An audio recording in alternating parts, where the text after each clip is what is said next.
Imyaka 5 Uburundi buri mu bibazo bya politiki yagize ingaruka ku bukungu bw'igihugu kandi icyizere ni gike ko hari ikizahinduka mbere y'amatora azaba muri iki cyumweru gitaha.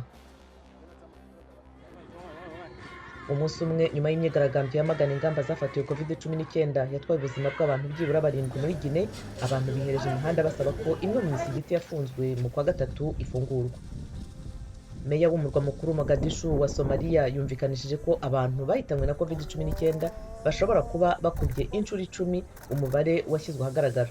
Abategetsi muri Kenya batangiye gupima abantu benshi i Busia ku mupaka wayo na Uganda kugira ngo abashoferi b'amakamyo banduye virusi ya corona bamenyekane.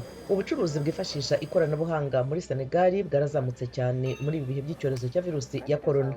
Isosiyete Rapidos ivuga ko ibikorwa byo kugemura ibicuruzwa byiyongereye kuri 80%.